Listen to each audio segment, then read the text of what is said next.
மாண்புமிகு கழக தலைவர் தமிழ்நாடு முதலமைச்சர் அவர்களின் 72வது பிறந்தநாள் விழா, இளைஞர் எழுச்சி நாள் விழா, நலத்திட்ட உதவிகள் வழங்கும் விழா சனிக்கிழமை மாலை கோவை மாநகர் மாவட்ட திமுக சிங்காநல்லூர் பகுதி 2 வார்டு எண் 54 நீலிக்கோணாம்பாளையம் மதுரை வீரன் கோவில் பகுதியில் தமிழ்நாடு மின்சார மதுவிலக்கு மற்றும் ஆயத்தீர்வைத்துறை அமைச்சர் மாவட்ட பொறுப்பு அமைச்சர் மாண்புமிகு வி செந்தில் பாலாஜி அவர்களின் வழிகாட்டுதலில் கழக தலைவர் திராவிட நாயகன் அன்பு தலைவர் மாண்புமிகு தமிழ்நாடு முதலமைச்சர் அன்பு தளபதி அவர்களின் பிறந்தநாள் விழாவை முன்னிட்டு நடைபெற்ற ஏழை எளிய மக்களுக்கு நலத்திட்ட உதவிகள் வழங்கும் விழாவில் மாநகர் மாவட்ட திமுக செயலாளரும் முன்னாள் சட்டமன்ற உறுப்பினருமான நா. கார்த்திக் அவர்கள் கலந்து கொண்டு ஏழை எளிய மக்கள் 500 பேருக்கு நலத்திட்ட உதவிகளை வழங்கினார்.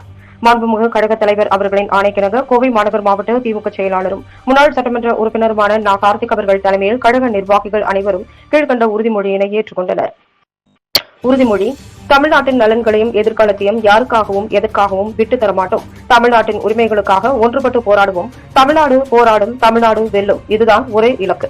சிங்காநல்லூர் பகுதி 2 திமுக செயலாளர் மு. சிவா முன்னிலையில் 54வது வார்டு செயலாளர் கே. ஆனந்தகுமார் தலைமையில் நடைபெற்ற இந்நிகழ்வில் திமுக பொதுக்குழு உறுப்பினர் ஆடிட்டர் வே. சசிகுமார், மாநகர் மாவட்ட தொண்டரணி தலைவர் ஆ. கண்ணன், மாநகர் மாவட்ட திமுக இளைஞரணி அமைப்பாளர் ரா. தனபால், வட்டக்கழக செயலாளர்கள் ராஜேந்திரன், அன்பழகன், முருகானந்தம், நவீன் முருகன், மாவட்ட அறங்காவலர் குழு உறுப்பினர் சு. தனபால், ராஜேஷ்குமார், கந்தசாமி, கிருஷ்ணமூர்த்தி, கௌரி, சின்னசாமி, தங்கவேல், வெங்கடேஷ், திருநாவுக்கரசு, ரமேஷ், மணி, முத்துவேலு, தங்கவேல், செந்தில், வசந்தி, ஜம்பு, பைந்தமிழ், மதன், சந்திரன், ராஜேஸ்வரி, சிவகுமார், பிரதீப், கழக நிர்வாகிகள், கழக தொண்டர்கள், திரளான பொதுமக்கள் கலந்து கொண்டனர்.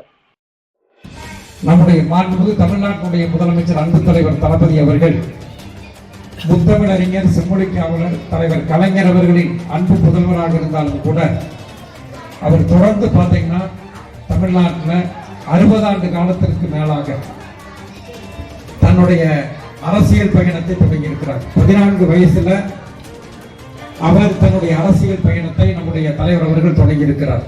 திராவிட முன்னேற்ற கழகத்தினுடைய கிளை கழகத்தில், கோபாலபுரம் கிளை கழகத்திலே தொடங்கி மாணவர் அணி, இளைஞர் அணி, அதே போலவே கழகத்தினுடைய பொதுக்குழு உறுப்பினர் என்று பல்வேறு பொறுப்புகள்ல திராவிட முன்னேற்ற கழகத்தினுடைய இளைஞரணி செயலாளர், திராவிட முன்னேற்ற கழகத்தினுடைய செயல் தலைவர், அதே போலவே இன்றைக்கு தலைவராக இருந்து பல்வேறு பணிகளை நம்முடைய தலைவர் அவர்கள் தொடர்ந்து செய்து வருகின்றார்கள். அதே போலவே 1000 விளக்கு சட்டப்பேரவையினுடைய உறுப்பினராக பணியாற்றி இருக்கிறார்.